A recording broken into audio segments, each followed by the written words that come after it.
14 اگست 1947 وہ آدھی رات جب گھڑی نے 12 بجائے تو جیسے وقت تھم سا گیا، دنیا کا نقشہ بدل گیا، ایک نیا ملک پاکستان وجود میں آیا۔ یہ سب جیسا کہ ہمارا آج کا ماخذ قیام پاکستان تقدیر کی تکمیل بتاتا ہے، صرف ایک سیاسی واقعہ نہیں تھا، ایک بہت بڑا لمحہ تھا۔ ماخذ ہمیں اس رات کے ماحول میں لے جاتا ہے، پس منظر میں قومی آرکیسٹرل دھنیں، کہیں سے آتی مدھم اذان کی آواز اور لوگوں کے نعرے ایک نئے ملک کے لیے۔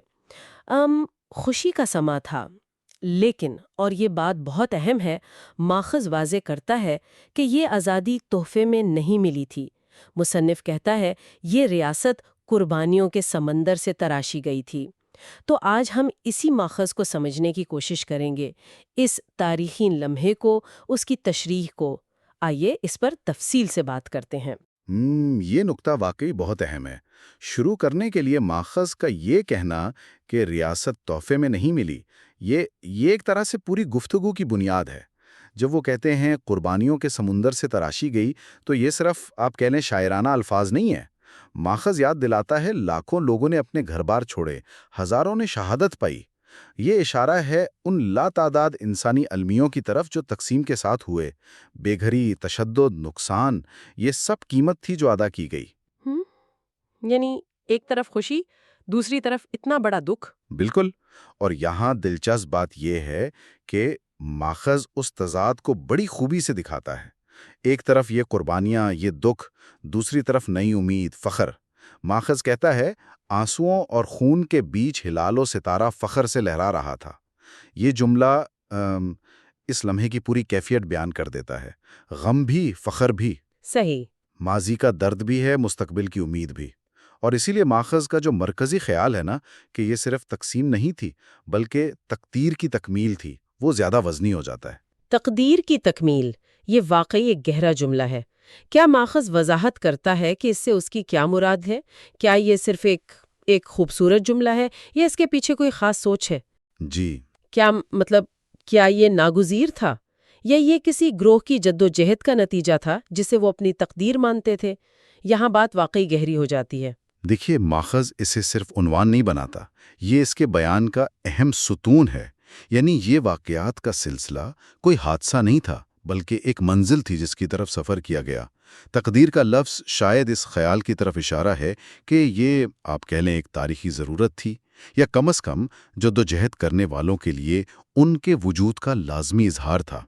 ماخذ یہ تاثر دیتا ہے کہ اتنی بڑی قربانیوں کا جواز تبھی بنتا ہے جب اسے کسی بڑے مقصد یعنی تقدیر کے حصول سے جوڑا جائے۔ یہ اسے سیاسی جدوجہد سے بڑھ کر کچھ بناتا ہے۔ اچھا، تو یعنی قربانیاں رائے گاہ نہیں گئیں، ایک بڑے مقصد کے لیے تھیں۔ یہ ایک بہت طاقتور بیانیہ ہے۔ جی ہاں، اور اسی پس منظر میں ماخذ پہلے دن سے ہی کچھ اصولوں کی بات کرتا ہے جو نئی ریاست کی بقا کے لیے ضروری سمجھے گئے۔ وہ اصول تھے ایمان، قربانی اور نظم و ضبط۔ کیا ماخذ بتاتا ہے کہ یہی تین کیوں؟ ان کی کیا خاص بات تھی؟ یقیناً ماخذ ان تینوں کو یعنی ایمان، قربانی اور نظم و ضبط کو صرف نعرے نہیں سمجھتا، وہ انہیں نئی ریاست کی بنیاد قرار دیتا ہے۔ ماخذ کے مطابق ایمان صرف مذہبی عقیدہ نہیں تھا، وہ اپنے مقصد، اپنی جد و جہد، اپنے مستقبل پر یقین تھا، ایک اندرونی طاقت۔ ہاں، ٹھیک۔ قربانی صرف ماضی کی یاد دہانی نہیں تھی بلکہ مستقبل کی تعمیر کے لیے مزید محنت، مزید اثار کی تیاری تھی۔ یہ ماننا کہ نئی ریاست بنانے میں اور محنت لگے گی۔ صحیح، یعنی آگے بھی قربانی دینی پڑے گی۔ جی، اور پھر نظم و ضبط، ایک نئی ریاست خاص طور پر جو اتنے مشکل حالات میں بنی ہو، اس کے لیے ڈسپلن، نظم و ضبط تو لازمی تھا۔ ماخذ اسے افراتفری کے مقابلے میں استحکام کی ضمانت کے طور پر دیکھتا ہے۔ قوانین کا احترام، اداروں کی مضبوطی، مل کر کام کرنا۔ تو اگر ہم اسے وسیع تناظر میں دیکھیں تو ماخذ کے نزدیک یہ تینوں اصول وہ ستون تھے جن پر ریاست کی بنیاد رکھی گئی، اور مستقبل بھی انہی پر منحصر تھا۔ یہ پہلے دن کا لائحہ عمل تھا۔ یہ واقعی دلچسپ ہے کہ یہ صرف نظریاتی باتیں نہیں بلکہ عملی بنیادیں تھیں، ایمان یقین کے لیے، قربانی عزم کے لیے اور نظم و ضبط استحکام کے لیے۔ ایک مکمل روڈ میپ لگتا ہے۔ تو یہ اصول مستقبل کی بنیاد تھے۔ کیا ماخذ آگے کے سفر کے بارے میں بھی کچھ کہتا ہے؟ مشکلات کا، امکانات کا کوئی اشارہ؟ سب آسان لگتا ہے اس کے مطابق۔ براہ راست پیشین گوئی تو نہیں ہے، لیکن اختتام بڑا علامتی ہے۔ ماخذ کے آخر میں پس منظر کی آوازیں مدھم ہوتی ہیں، اور پھر مارچنگ ڈرمز یعنی فوجی بینڈ کے ڈرم کی آواز آتی ہے، اور وہ بھی مدھم ہو جاتی ہے۔ اچھا، مارچنگ ڈرمز؟ جی، اب اس کے کئی مطلب ہو سکتے ہیں۔ ایک تو یہ نظم و ضبط کی علامت ہو سکتی ہے، جو بنیادی اصولوں میں سے ہے۔ دوسری طرف یہ ان چیلنجز، اس جد و جہد کی طرف اشارہ ہو سکتا ہے جو آگے آنی تھیں۔ ڈرم کی آواز میں ایک عزم بھی ہے، اور شاید ایک تنبیہ بھی کہ راستہ آسان نہیں ہے۔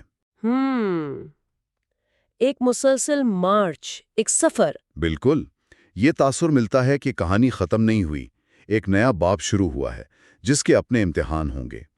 تو اس سب کا نچوڑ کیا ہے؟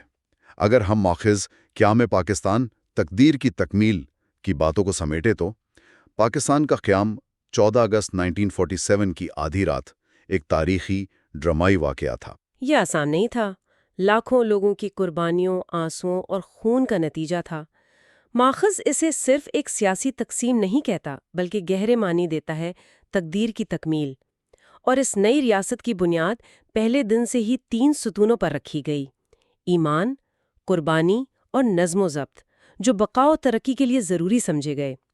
اور ان سب مشکلات کے باوجود وہ پرچم کا لہرانا، وہ فخر اور عزم کی علامت تھا۔ بالکل درست۔ اور اگر صرف اسی ماخذ کی بنیاد پر ایک حتمی بات کریں تو وہ تقدیر کی تکمیل اور قربانی کے تصور کا گہرا تعلق ہے۔ ماخذ بار بار کہتا ہے کہ یہ منزل، یہ تقدیر بغیر قربانی کے ممکن نہیں تھی، اور یہ قربانیاں صرف ماضی کی نہیں، شاید مستقبل کے لیے بھی ضروری ہیں۔ یہ بیانیہ قربانی کو ایک لازمی، تقریباً مقدس حیثیت دیتا ہے اس قومی شناخت کے لیے جو ماخذ پیش کر رہا ہے۔ ٹھیک ہے۔ اس سے ایک اہم سوال پیدا ہوتا ہے جو ماخذ ہمیں سوچنے پر مجبور کرتا ہے۔ ماخذ کہتا ہے کہ یہ اصول ایمان، قربانی، نظم و ضبط پہلے دن سے ہی بقا کے لیے لازمی تھے۔ یہ صرف شروع کے لیے نہیں بلکہ ایک مستقبل ضرورت کے طور پر بتائے گئے ہیں۔ تو یہ بیان جیسا کہ اس ماخذ میں ہے، اس قوم کے لیے ان اصولوں کی مسلسل اہمیت کے بارے میں کیا کہتا ہے؟ کیا ماخذ یہ کہہ رہا ہے کہ جب تک یہ قوم ان اصولوں پر قائم رہے گی تب تک وہ اپنی تقدیر کے راستے پر رہے گی؟ یہ سوال ہمیں اس وراثت پر غور کرنے کی دعوت دیتا ہے، کم از کم اس ماخذ کے مطابق۔ یہ واقعی ایک گہرا سوال ہے، سوچنے والا۔ ماخذ میں جو شدت جذبات بیان ہوئے ہیں، وہ آنسو، وہ خون اور پھر وہ فخر، اور اتنے مشکل حالات میں ایک نیا آغاز، یہ سب مل کر ایک بہت ہی پیچیدہ تصویر بناتے ہیں۔ اور آخر میں وہ مارچنگ ڈرمز کی مدھم ہوتی آواز، شاید یہ اسی جاری سفر کی علامت ہے، ایک یاد دہانی کہ تاریخ کا کوئی بھی لمحہ کتنا ہی اہم کیوں نہ ہو، ایک لمبی کہانی کا ایک باب ہوتا ہے۔ چیلنجز بدلتے رہتے ہیں، لیکن وہ بنیادی اصولوں پر قائم رہنے کی جدوجہد، جیسا ماخذ نے کہا، شاید ہمیشہ رہتی ہے۔ یہ گفتگو یہاں ختم ہوتی ہے، لیکن سوچ کا سفر یقیناً جاری رہے گا۔ یہ تحریر 1947 کی اس صورتحال کو کیسے بیان کرتی ہے؟ پاکستان بننے کے فوراً بعد کشمیر میں کیا ہو رہا تھا اس تحریر کے مطابق؟ دیکھیے، یہ تحریر منظر کچھ یوں کھینچتی ہے کہ ایک نیا ملک پاکستان ابھی آپ کہہ لیں اپنے پیروں پر کھڑا ہونے کی کوشش ہی کر رہا تھا، اور فوراً ہی اسے کشمیر کے مسئلے کا سامنا کرنا پڑ گیا۔ فوراً بعد؟ جی، تحریر کے مطابق اس تنازع کی جڑ کشمیر کے مہاراجا کا وہ فیصلہ تھا جس میں انہوں نے بھارت کے ساتھ الحاق کا اعلان کیا۔ اور اس فیصلے کے بارے میں تحریر کا کیا موقف ہے؟ کیا اسے ایک معمولی سا، ایک عام سیاسی فیصلہ قرار دیا گیا ہے؟ نہیں، بالکل نہیں۔ تحریر تو اسے مرکزی اہمیت دیتی ہے، بہت واضح طور پر یہ کہتی ہے کہ یہ فیصلہ کشمیر کے عوام کی مبینہ خواہشات اور امنگوں کے سراسر خلاف تھا۔ اچھا۔ یہ نکتہ کہ عوامی رائے کو نظر انداز کیا گیا، یہی اس تحریر کے بیانیے کی بنیاد ہے۔ اس پر بہت زور ہے کہ یہ فیصلہ زمینی حقیقت یا عوام کی مرضی کے مطابق نہیں تھا۔ تو یہ تحریر ایک طرف مہاراجا کے فیصلے کو عوام کے خلاف قرار دیتی ہے، پھر اس فیصلے پر رد عمل کیا دکھایا گیا ہے؟ مطلب لوگوں نے کیا کیا؟ اچھا، یہاں تحریر کا لہجہ کافی پرجوش ہو جاتا ہے۔ یہ بیان کرتی ہے کہ جیسے ہی الحاق کا فیصلہ سامنے آیا تو بقول تحریر بہادر قبائلی اور پاکستانی فوج کے جوان سپاہی وہ کشمیر کی وادی کو ظلم سے آزاد کرانے کے یوں کہیں مقدس مقصد کے لیے اٹھ کھڑے۔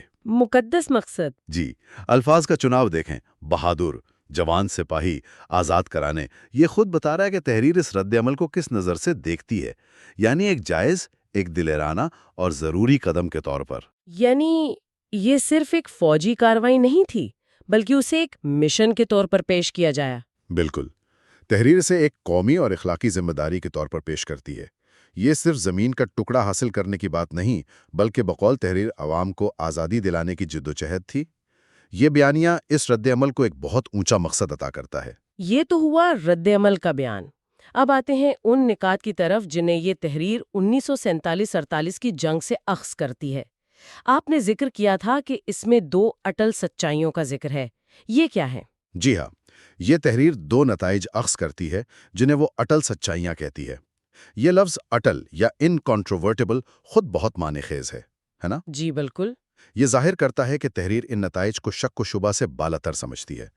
اچھا، پہلی سچائی جو یہ پیش کرتی ہے وہ یہ ہے کہ پاکستانی فوجی تعداد میں اپنے مخالف سے کہیں کم ہونے کے باوجود ہمت اور بہادری میں بے مثال تھے۔ یعنی تعداد کی کمی کو جذبے کی طاقت سے پورا کرنے کا بیانیہ؟ یہ تو کافی سناوا لگتا ہے۔ بالکل، یہ ایک کلاسیکی عسکری بیانیہ ہے، فیو ورسز مینی والا معاملہ، جہاں کم تعداد والے لڑاکا اپنی غیر معمولی جرت اور قربانی کے جذبے سے جنگ کا پانسا پلٹ دیتے ہیں یا کم از کم ایک مضبوط مثال قائم کرتے ہیں۔ تحریر اس پہلو کو بہت نمایاں کرتی ہے، شاید یہ پیغام دینے کے لیے کہ اصل طاقت تعداد میں نہیں، عزم اور بہادری میں ہوتی ہے۔ یہ تو ہوئی پہلی اٹل سچائی۔ دوسری کیا ہے؟ دوسری اٹل سچائی جو اس تحریر میں بیان کی گئی ہے وہ تھوڑی آپ کہہ لیں زیادہ تصویراتی یا اسٹریٹجک نوعیت کی ہے۔ اچھا۔ وہ یہ کہ پاکستان کا دفاع، اس کی سلامتی ہمیشہ کشمیر کے مستقبل سے لازم و منظوم رہے گی، مطلب جڑی رہے گی۔ ہمیشہ؟ یہ ایک بہت بڑا دعویٰ ہے، یعنی کشمیر کا مسئلہ صرف علاقائی نہیں بلکہ پاکستان کی قومی سلامتی کا مرکزی نقطہ ہے اس تحریر کے مطابق؟ جی بالکل، تحریر ان دونوں کے درمیان ایک اٹوٹ، گہرا اور مستقل تعلق قائم کرتی ہے۔ یہ صرف اس وقت کی بات نہیں، بلکہ ایک مستقل اصول کے طور پر پیش کیا گیا ہے کہ پاکستان کشمیر کے بغیر محفوظ نہیں رہ سکتا یا اس کا دفاع نامکمل ہے۔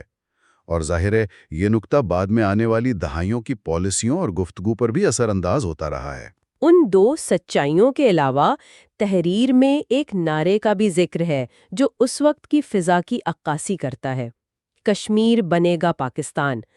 تحریر کے مطابق یہ نعرہ کہاں مقبول تھا؟ تحریر اس نعرے کو بہت اہمیت دیتی ہے۔ وہ کہتی ہے کہ یہ نعرہ صرف چند لوگوں کی آواز نہیں تھا، بلکہ بقول تحریر گلگت کی بلند و بالا چوٹیوں سے لے کر سری نگر کی حسین و وادیوں تک گونج رہا تھا۔ واہ! یہ جغرافیائی پھیلاؤ بتانے کا مقصد شاید یہ دکھانا تھا کہ یہ خواہش یا عزم پورے خطے میں مشترک اور ہماگیر تھا۔ تو یہ نعرہ صرف ایک سیاسی مطالبہ نہیں بلکہ ایک عوامی جذبے کی علامت کے طور پر پیش کیا گیا ہے۔ جی، تحریر اسے اسی طرح پیش کرتی ہے۔ یہ نعرہ اس وقت کے عوامی جذبات، سیاسی خواہشات اور فوجی عزم کا نچوڑ سمجھا جا رہا ہے۔ اس تحریر میں اسے ایک طاقتور عوامی تحریک کی علامت کے طور پر دکھایا گیا ہے جو کشمیر کے پاکستان کے ساتھ الحاق کا مطالبہ کر رہی تھی۔ ٹھیک ہے، ہم نے پس منظر، رد عمل، اٹل سچائیاں اور نعرے پر بات کی۔ اب ذرا اس پورے اقتباس کے مجموعی بیانیے، اس کے انداز اور لہجے کا تجزیہ کرتے ہیں۔ آپ اسے کس طرح بیان کریں گی؟ یہ ایک بہت دلچسپ پہلو ہے۔ اس اقتباس کا لہجہ ٹھنڈا، تجزیاتی یا غیر جانبدار بالکل نہیں ہے۔ نہیں، بالکل نہیں۔ یہ انتہائی پرجوش ہے، قومی تفاخر سے بھرا ہوا ہے، اور اس میں فوجی عزم اور بہادری کا عنصر بہت نمایاں ہے۔ زبان میں جوش ہے، جذبہ ہے، واقعات کو ایک خاص ترتیب اور معنی پہنائے گئے ہیں۔ کیا آپ اس کی کچھ مثالیں دے سکتی ہیں کہ یہ جوش اور جذبہ کیسے پیدا کیا گیا ہے؟ مطلب الفاظ سے یا؟ ضرور، جیسے الفاظ کا چناؤ۔ بہادر قبائلی، جوان سپاہی، اٹل سچائیاں، مقدس مقصد، ظلم سے آزاد کرانا، یہ سب جذباتی طور پر بھرپور الفاظ ہیں، ہے نا؟ جی بالکل۔ پھر واقعات کی پیشکش، مہاراجا کا فیصلہ عوامی خواہش کے خلاف، فوجی رد عمل بہادرانہ، تعداد کم مگر جذبہ زیادہ، یہ سب مل کر ایک ہیروئزم اور حق پر مبنی جدوجہد کی تصویر بناتے ہیں۔ تو یہ بیانیہ ایک خاص مقصد کے تحت تشکیل دیا گیا لگتا ہے؟ دیکھیں، ہر بیانیہ کسی نہ کسی مقصد کے تحت ہی تشکیل دیا جاتا ہے۔ اس تحریر کا مقصد، اس کے انداز سے یہ لگتا ہے کہ یہ پڑھنے والوں میں قومی فخر، فوجی جوانوں کے لیے احترام اور کشمیر کوز کے ساتھ گہری وابستگی پیدا کرنا چاہتا ہے۔ یہ تاریخ کو اس طرح پیش کرتا ہے جو حوصلہ افزائی کرے، اتحاد پیدا کرے اور ایک خاص نقطۂ نظر کو مضبوط کرے۔ یہاں یہ واضح کرنا ضروری ہے، جیسا کہ آپ نے شروع میں کہا تھا، کہ ہم صرف اس ایک تحریر کے بیانیہ کا تجزیہ کر رہے ہیں، ہم تاریخ کی تصدیق یا تردید نہیں کر رہے۔ بالکل، یہ نقطہ بار بار دہرانا ضروری ہے۔ ہمارا کام یہاں مورخ کا نہیں، بلکہ ایک تجزیہ کار کا ہے جو ایک دیے گئے متن کو سمجھنے کی کوشش کر رہا ہے۔ ہم دیکھ رہے ہیں کہ یہ مصنف یا یہ تحریر واقعات کو کیسے منتخب کرتی ہے، کیسے ترتیب دیتی ہے، کن الفاظ کا استعمال کرتی ہے اور اس سے کیا پیغام دینے کی کوشش کرتی ہے۔ یہ غیر جانبداری برقرار رکھنا بہت اہم ہے، خاص طور پر ایسے حساس موضوع پر۔ تو پھر سوال یہ پیدا ہوتا ہے کہ اس خاص بیانیے کو سمجھنا ہمارے لیے کیوں اہم ہے؟ اگر یہ ایک مخصوص نقطۂ نظر ہے تو اس پر وقت کیوں صرف کیا جائے؟ یہ اس لیے اہم ہے کیونکہ یہ بیانیہ یا اس سے ملتے جلتے بیانیے خطے کی تاریخ اور موجودہ صورتحال کو سمجھنے کے لیے کلیدی حیثیت رکھتے ہیں۔ یہ صرف ایک پرانی تحریر نہیں ہے، اس طرح کے خیالات اور جذبات نے پالیسیوں، عوامی رائے اور نسلوں کی سوچ کو متاثر کیا ہے۔ صحیح۔ کشمیر کا مسئلہ انتہائی پیچیدہ ہے، اور اس کی پیچیدگی کو سمجھنے کے لیے ضروری ہے کہ ہم تمام متعلقہ نقطۂ ہائے نظر کو سمجھیں، چاہے وہ ہمیں یک طرفہ یا جذباتی ہی کیوں نہ لگیں۔ یعنی تاریخ صرف واقعات کا مجموعہ نہیں ہوتی، بلکہ ان واقعات کو بیان کرنے والے مختلف بیانیوں کا بھی مطالعہ ہے۔ بالکل درست کہا آپ نے، اور ہر بیانیہ ہمیں کچھ نہ کچھ سکھاتا ہے۔ یہ مخصوص تحریر ہمیں بتاتی ہے کہ قیام پاکستان کے فوراً بعد کے پرجوش اور غیر یقینی ماحول میں کشمیر کے واقعات کو کس طرح دیکھا گیا، کس طرح قومی شناخت اور سلامتی سے جوڑا گیا، اور کس طرح فوجی بہادری کو قومی تفاخر کا ذریعہ بنایا گیا۔ اس زاویے کو سمجھے بغیر کشمیر پر ہونے والی گفتگو کا ایک اہم حصہ ہماری سمجھ سے باہر رہ جائے گا۔ تو مختلف آوازوں، مختلف زاویوں کو سمجھنا ہی تصویر کو مکمل کرتا ہے؟ یقیناً، مکمل تصویر شاید کبھی نہ بن سکے، خاص طور پر تاریخ میں، لیکن جتنے زیادہ زاویے ہم سمجھیں گے، اتنی ہی ہماری سمجھ بوجھ گہری اور نیوانسڈ ہوگی۔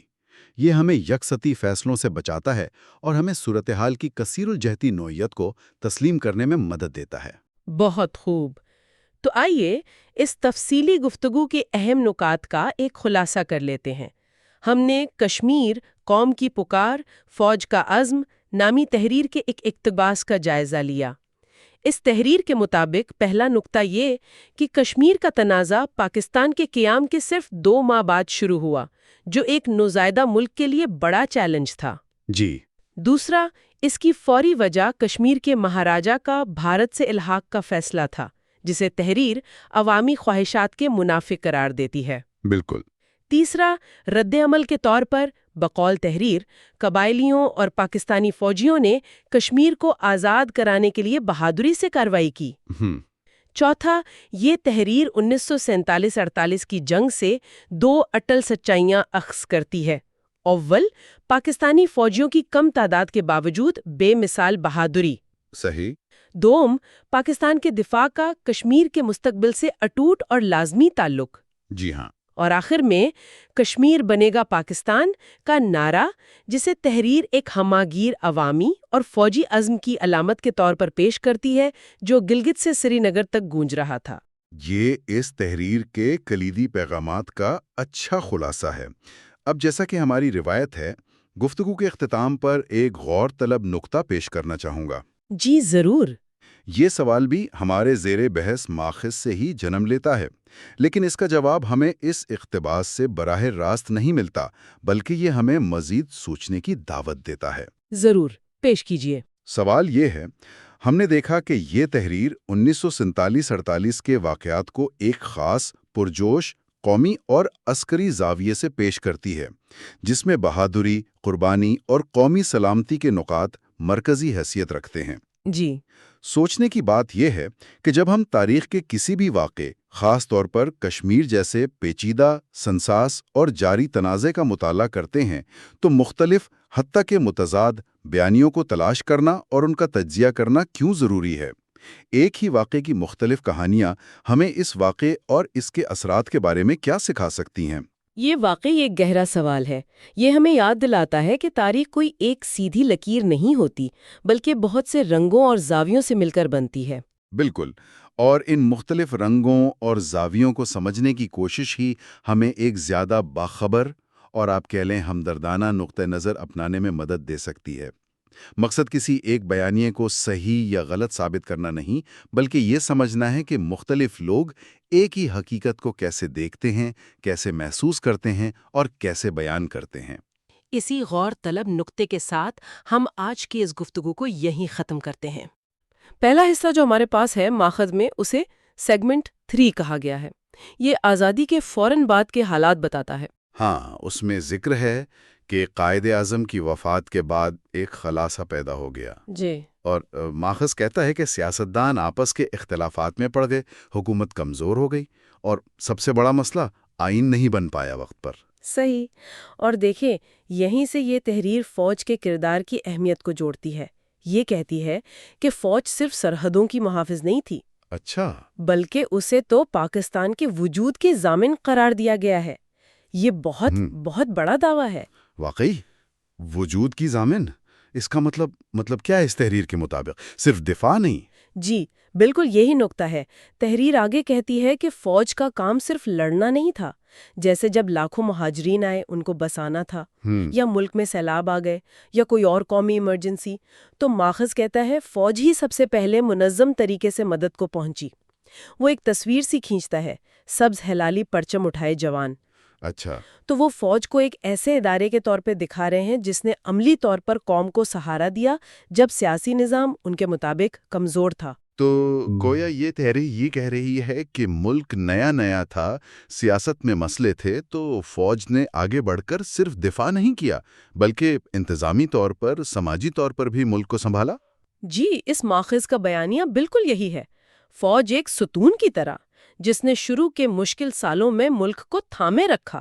جب آئین نہیں بن رہا تھا، سیاست میں گڑبڑ تھی، تو بقول اس تحریر کے فوج زمین پر کام کر رہی تھی، لوگوں کی مدد کر رہی تھی۔ یہ فوج کے نظم و ضبط، اس کی تنظیم کی صلاحیت کو بہت اہمیت دیتی ہے۔ یہ ایک دلچسپ زاویہ ہے۔ یہ ہمیں سوچنے پر مجبور کرتا ہے کہ یہ ماخذ اداروں کے کردار کو کس طرح دیکھتا ہے اور فوج کے لیے ایک بہت وسیع کردار متعین کر رہا ہے۔ صحیح۔ اب آتے ہیں اگلے حصے پر، سیگمنٹ 4۔ یہ 50 کی دہائی کے وسط کی بات کرتا ہے، جب سیاسی عدم استحکام بہت بڑھ گیا تھا۔ جی ہاں، یہاں منظرنامہ کچھ زیادہ ہی سنگین لگتا ہے۔ تحریر کہتی ہے کہ سیاسی عدم استحکام انتہا پر تھا، کرپشن کی باتیں عام تھیں، حکومتیں تو جیسے آ رہی تھیں جا رہی تھیں۔ جی بالکل۔ ماخذ کے الفاظ ہیں کہ پاکستان کا خواب خطرے میں پڑ گیا۔ یہ کافی سخت الفاظ ہیں۔ اور اسی مایوسی کے عالم میں تحریر کہتی ہے لوگوں کی امیدیں وہ سیاسی لیڈروں سے ہٹ کر GHQ راولپنڈی کی طرف ہونے لگیں۔ اچھا، جی، فوج کو اس کے نظم و ضبط کی وجہ سے ایک ایسے ادارے کے طور پر دیکھا جانے لگا جو شاید ملک کو اس بحران سے نکال سکے۔ تو یہاں یہ ماخذ فوج کو ایک متبادل کے طور پر پیش کر رہا ہے، جی کہ جب سیاست ناکام ہوئی تو فوج ہی بچا سکتی تھی۔ جی یہ اہم بات ہے کہ ماخذ عوامی سوچ کو کیسے پیش کر رہا ہے۔ بالکل۔ اور پھر اکتوبر 1958 آ گیا، جی جنرل ایوب خان نے اقتدار سنبھال لیا۔ جی ماخذ اس قدم کو سیدھا پچھلے سالوں کی سیاسی گڑبڑ سے جوڑتا ہے، کہتا ہے یہ قدم اٹھایا گیا تاکہ سیاسی افراتفری ختم ہو، ملک میں استحکام آئے۔ اسی میں پھر ایوب خان کے بنیادی جمہوریتوں کے نظام کا بھی ذکر ہے، جسے ماخذ ایک مثبت قدم بتاتا ہے استحکام کی طرف۔ یہ کیا دلیل ہے اس ماخذ کی؟ دیکھیں، یہ جملہ ہی اس ماخذ کے پورے نقطہ نظر کا نچوڑ ہے۔ نجات کا لفظ استعمال کر کے یہ تحریر کہہ رہی ہے کہ 1958 کی فوجی مداخلت کوئی غلط کام نہیں تھا، بلکہ یہ ضروری تھا ملک کو بچانے کے لیے۔ اچھا، دلیل یہ ہے کہ ملک جس سیاسی اور انتظامی بحران میں تھا، کرپشن تھی، حکومتیں نہیں چل رہی تھیں، اس سے نکلنے کا یہی راستہ تھا کہ فوج آئے۔ تو یہ ایک طرح سے وجہ اور اثر کا بیانیہ بنا رہا ہے کہ سیاست ناکام ہوئی، وجہ ملک تباہی کے قریب پہنچا، تو فوج کی مداخلت اثر ضروری ہو گئی اور یہ اچھی تھی کیونکہ یہ نجات لائی۔ آپ نے بالکل صحیح پکڑا۔ یہ بیانیہ واقعات کو اسی طرح پیش کرتا ہے۔ یہ اس وقت کے حالات کی خرابی پر بہت زور دیتا ہے تاکہ فوجی مداخلت ایک منطقی بلکہ ناگزیر قدم لگے۔ صحیح، یعنی استحکام لانے اور نچلی سطح پر لوگوں کو شامل کرنے کی کوشش کے طور پر دکھایا گیا ہے، حالانکہ اس نظام پر جمہوری حوالے سے ہمیشہ سوال رہے ہیں۔ جی، یہ یاد رکھنا بہت ضروری ہے کہ یہ اس ایک ماخذ کی تشریح ہے۔ تاریخ کو دیکھنے کے اور بھی بہت سے طریقے ہیں، لیکن اس تحریر کا مقصد صاف ہے، فوج کے کردار کو مثبت اور ملک کے لیے ضروری ثابت کرنا۔ یقیناً، اور یہ ہمیں آخری حصے سیگمنٹ 5 کی طرف لاتا ہے۔ یہ پورے بیانیے کا خلاصہ ہے۔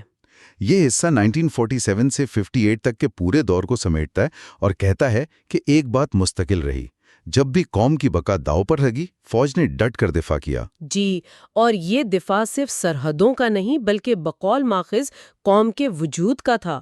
تحریر آگے کہتی ہے کہ تقسیم نے ملک تو بنا دیا لیکن اسے زندہ رکھا قربانی اور نظم و ضبط نے۔ اچھا، اور یہاں قربانی اور نظم و ضبط کا اشارہ صاف طور پر فوج کی طرف ہے، خاص کر جب پچھلے سیاسی انتشار کے مقابلے میں اسے دیکھا جائے۔ یعنی یہ ماخذ ملک کی بقا کا کریڈٹ سیاسی عمل کو نہیں بلکہ فوج کے نظم و ضبط اور قربانی کو دے رہا ہے، کم از کم ان شروع کے سالوں میں۔ بالکل، یہ فوج کے ان خوبیوں کو قومی بقا کے لیے لازمی قرار دیتا ہے۔ اور پھر وہ آخری بہت طاقتور جملہ آتا ہے، ہمارے بارڈرز کے محافظ ہی ہماری تقدیر کے نگہبان ہیں۔ تقدیر کے نگہبان، گارڈینز آف ڈیسٹنی، یہ تو صرف محافظ ہونے سے کہیں آگے کی بات ہے۔ جی، یہ تو فوج کو ملک کے مستقبل کا فیصلہ کرنے والے ادارے کا درجہ دے رہا ہے، اس ماخذ کے مطابق۔ بالکل، یہ جملہ اس تحریر کی پوری سوچ کو سمیٹ لیتا ہے۔ یہ فوج کے کردار کو ماضی سے جوڑ کر مستقبل تک لے جاتا ہے۔ یہ صرف دفاع نہیں بلکہ ملک کی مجموعی قسمت، اس کی سمت، شاید اس کی پہچان، ان سب کی ذمہ داری فوج سے جوڑ رہا ہے۔ یہ ایک بہت گہرا اور وسیع کردار ہے جو یہ ماخذ فوج کے لیے تجویز کر رہا ہے، اور اس کی بنیاد 1947 سے 58 کے واقعات کی اس کی اپنی تشریح پر ہے۔ تو اگر ہم آج کی بات چیت کو سمیٹیں، ہم نے فوج، سیاست اور پاکستان کی تقدیر نامی تحریر کے کچھ اقتباسات دیکھے۔ جی، ان میں 1947 سے 1958 تک پاکستان کے ابتدائی دور میں فوج کے کردار پر ایک بہت واضح، ایک خاص نقطہ نظر پیش کیا گیا ہے۔ درست۔ ان ذرائع کے مطابق آزادی کے فوراً بعد جب ملک کو بہت سے چیلنجز تھے اور سیاسی قیادت ان کے بقول کمزور تھی، تو فوج نے صرف سرحدیں نہیں بچائیں بلکہ ملک کو اندرونی طور پر بھی سنبھالا دیا۔ اسے وجود کا ضامن کہا گیا۔ اور پھر 50 کی دہائی میں جب سیاسی عدم استحکام بہت بڑھ گیا تو ان ذرائع کے مطابق فوج نے اکتوبر 1958 میں مداخلت کی، جسے جمہوریت کا خاتمہ نہیں بلکہ ملک کو بچانے کے لیے ایک ضروری قدم، پاکستان کی نجات کہا گیا۔ جی ہاں، اور ان ذرائع کا مجموعی پیغام یہی نکلتا ہے کہ فوج پاکستان کی بقا، استحکام اور اس کی مجموعی تقدیر کے لیے ایک لازمی حیثیت رکھتی ہے، اسی لیے بارڈرز کے محافظ بھی اور تقدیر کے نگہبان بھی۔ یہ ایک مکمل بیانیہ ہے جو یہ ذرائع دیتے ہیں۔ یہ واقعی ایک مربوط بیانیہ ہے جو ایک خاص زاویہ نظر پیش کرتا ہے۔ بالکل۔ اب جب ہم اس گفتگو کو ختم کر رہے ہیں تو ایک سوال شاید چھوڑا جا سکتا ہے سوچنے کے لیے۔ جی، یہ ذرائع فوج کو تقدیر کا نگہبان جیسے طاقتور الفاظ سے یاد کرتے ہیں۔ یہ ہمیں سوچنے پر مجبور کرتا ہے کہ کسی بھی ملک کی تاریخ میں، خاص طور پر جب وہ بن رہا ہو یا مشکل دور سے گزر رہا ہو، تو مختلف اداروں کا کردار، خاص کر ان کا جو استحکام لانے کا دعویٰ کرتے ہیں، اسے کیسے بیان کیا جاتا ہے۔ وقت کے ساتھ یہ کہانیاں، یہ بیانیے کیسے بنتے ہیں، کیسے مقبول ہوتے ہیں، اور ان کا ملکی سوچ پر اور مستقبل کے واقعات پر کیا اثر پڑتا ہے؟ یہ واقعی ایک گہرا سوال ہے کہ تاریخ صرف واقعات کا نام نہیں بلکہ ان واقعات کو بیان کرنے کے طریقوں اور ان کے اثرات کا بھی نام ہے۔